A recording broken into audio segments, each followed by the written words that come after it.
Hello and welcome to the Max Bernier Show. Today I have the pleasure to have with me Rocco Galati. He is a constitutional lawyer in Ontario and has been practicing law for 31 years.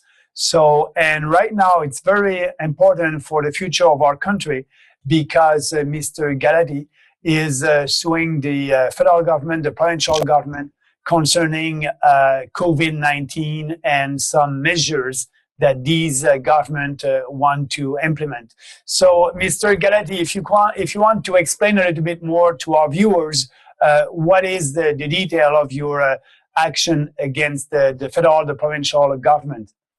Okay, thank you, Mr. Bernier, for having me today.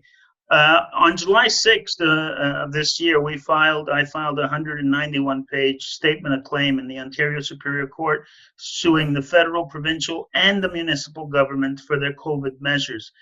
In a nutshell, what the lawsuit wants, we're not seeking money, we're seeking declaratory relief to declare certain things. The first thing we say is that under the provincial legislation, the prerequisites to declare an emergency were not there. Secondly, that the measures that are invoked are neither scientifically nor medically based.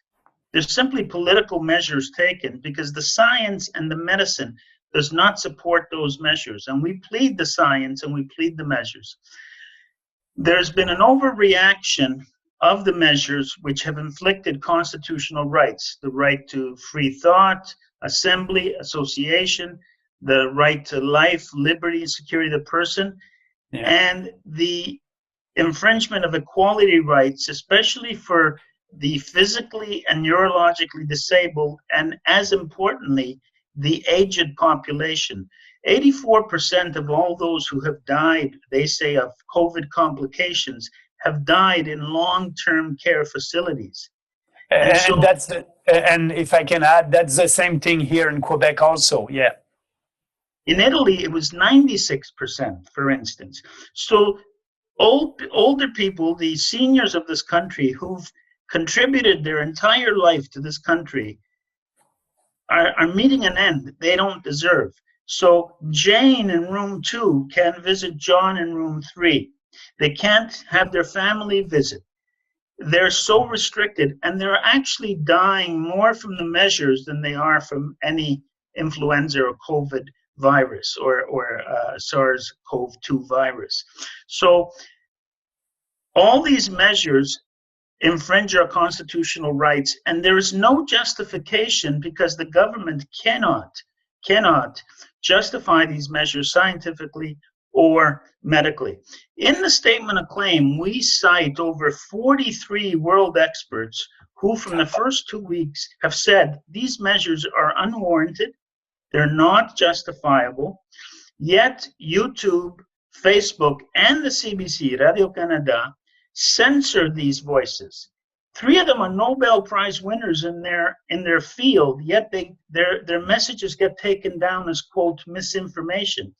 We have a totalitarian imposition of measures that are psychological, but no less devastating as if these were military measures on the ground. When you're speaking about certain measures, are you thinking about mandatory mask and the lockdown and everything that happened right now, that the population are, when they are listening their government, they have to have a mask in public places and also in the public transportation in Montreal and in certain cities. They have regulations at the municipal levels that are asking people to wear a mask. So the measures that you are against, are they these kind of measures? Yes. They're the compulsory masking, the congregation of people, and the distancing. Because for the first 4 months in Toronto, for instance, in our public transit system, we have 1.5 million people using the subways and the buses. There was no masking and there was no social distancing. All of a sudden, after 4 months, we have these vicious masking requirements through all the municipalities. But it goes beyond that, Mr. Bernier, in this sense. Just over a week ago, the provincial government in Quebec announced that through blockchain technology, they're going to assign everybody a number identity, and you have to mount your driver's license, your health records, your bank accounts, your credit cards, all on that one numeric identity that any government official can access. That's a totalitarian state. And that's got nothing to do with COVID. Nothing absolutely to do with COVID. And now even in Toronto, if I want to get a slice of pizza, I have to produce my medical records and identity. Well, that's ridiculous. And this is being done. Now, if you look at what happened today in Australia, Australia has the lowest COVID numbers in the world, and yet now you need South African apartheid-style written permits to walk the streets of Melbourne in a few days. You know, this is basically a concerted globalist agenda. We're losing our rights.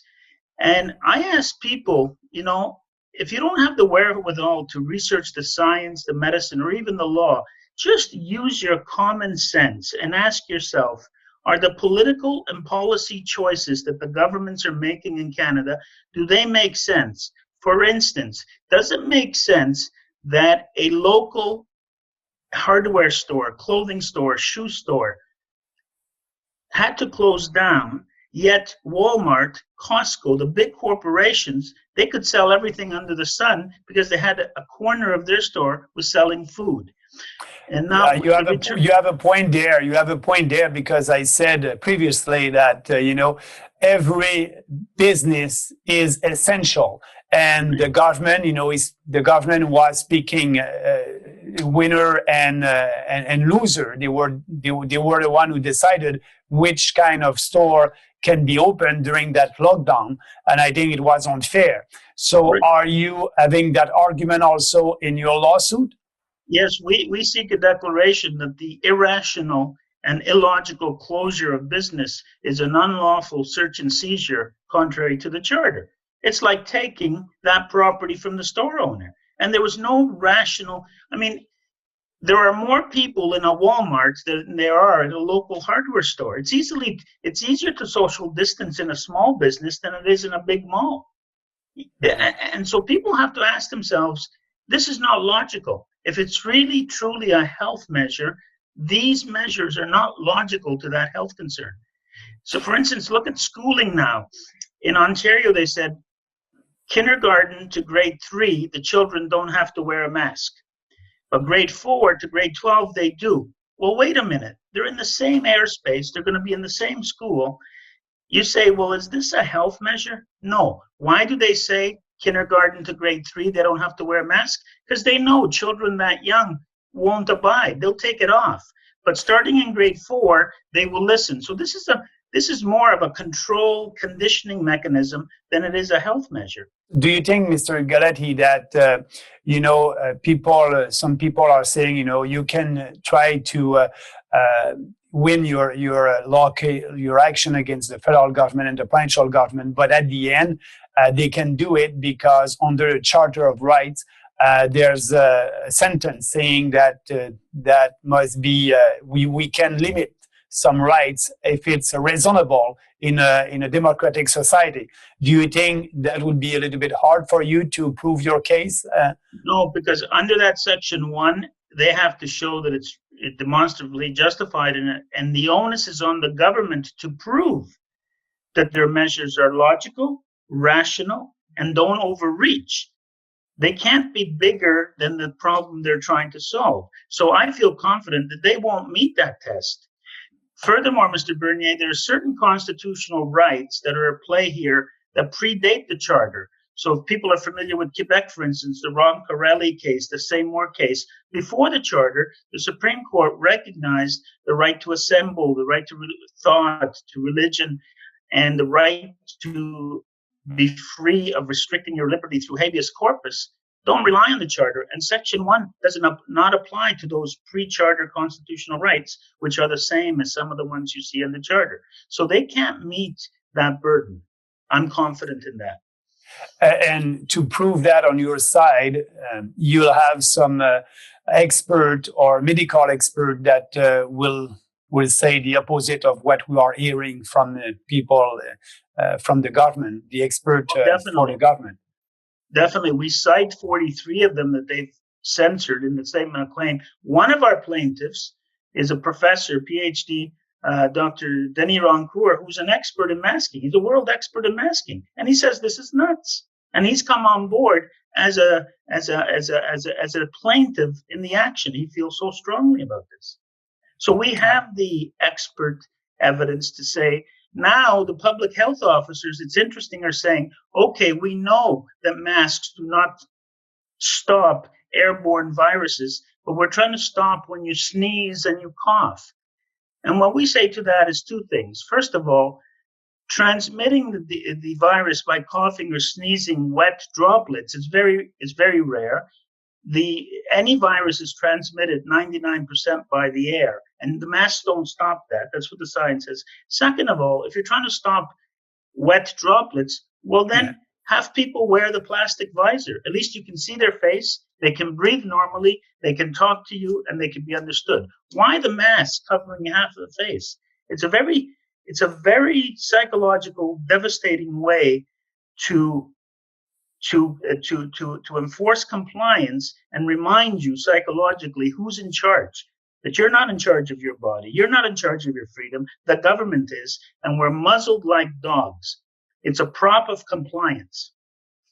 And so why do you think governments are doing that? Is it because they impose a kind of fears in the beginning? They were saying that this virus is so dangerous that everybody can die. And so now the population wants to have some measures that will be safe for them. And I don't understand why they're going so hard on these mandatory measures that they are imposing. Well, if you think back, they didn't start imposing these hard measures with masking until about 5 weeks ago. And we plead this in the statement of claim. That was as a result of a survey that said that 50% of Canadians did not believe Justin Trudeau on what he was saying about the COVID.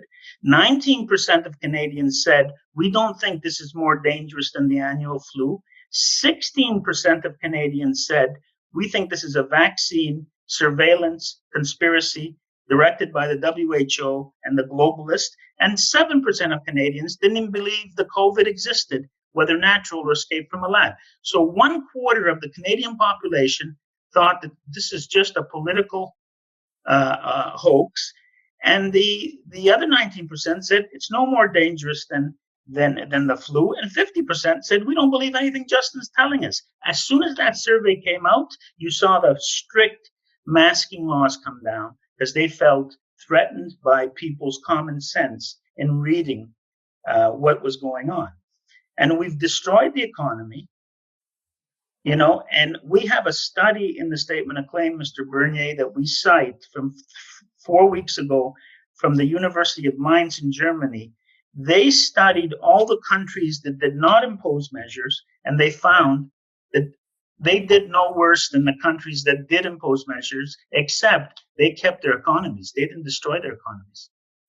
So everything that you just said is in your declaration. And right. Do you know if people, if they want to read it, do we have access to that?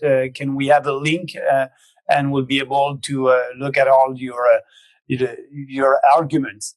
Sure. The easy way, if I can give your audience my Twitter handle, it's at Rocco Galati, ROCCO GALATI Law, LAW, Rocco Galati Law. If they go to my pin tweet, there's a link to my client's website. It takes you right to the statement of claim directly, and you could read it. Yes. And they will be able to have more details about all that. It's I said since the beginning of that crisis that the lockdown was not necessary and unfair for small businesses. And actually, right now, it's a little bit bizarre. During the time of the pandemic in the beginning of February and March, we didn't have to wear a mask. And now it's supposed to be the end, and we are waiting for a second wave. But now they are asking everybody to wear a mask in public places. So yes, when you were saying, is it logic?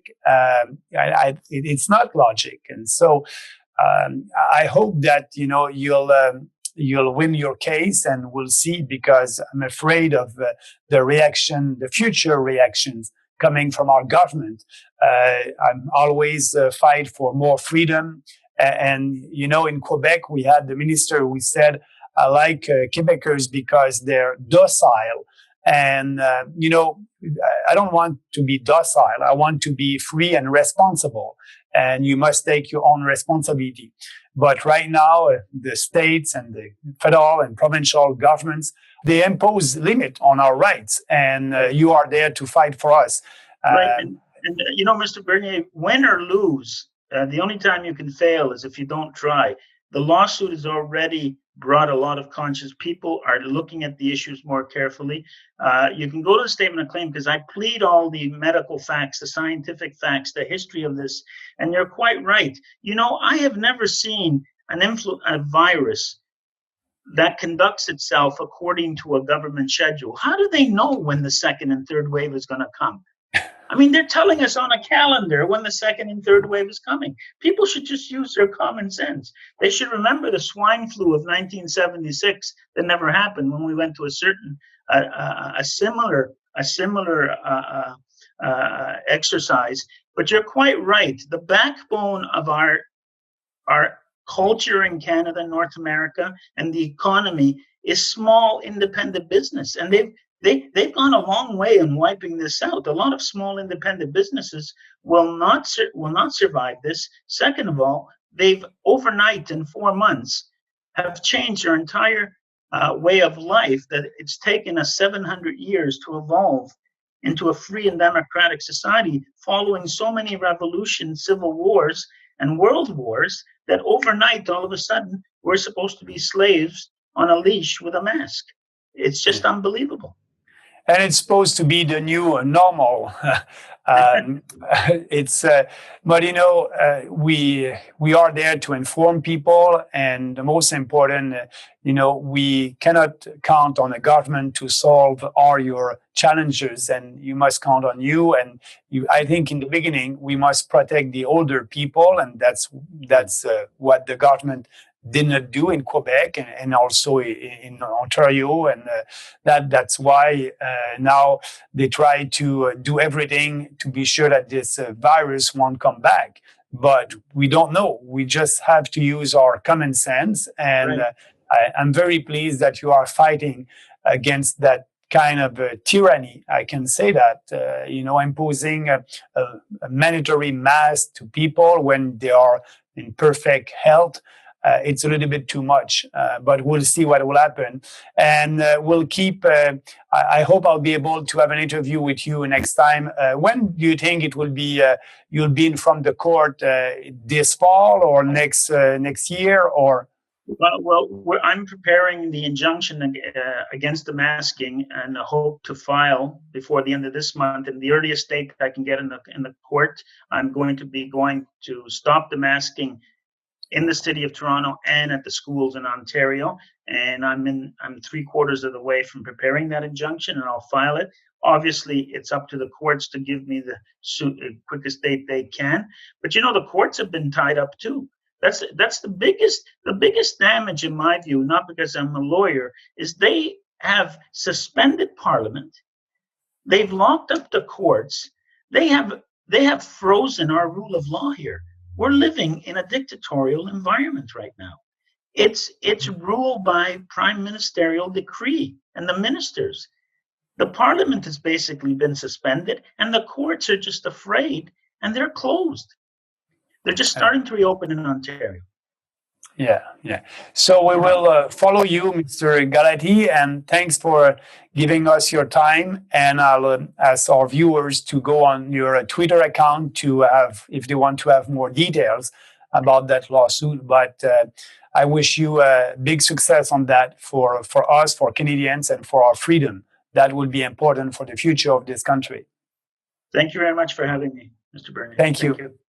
Yeah.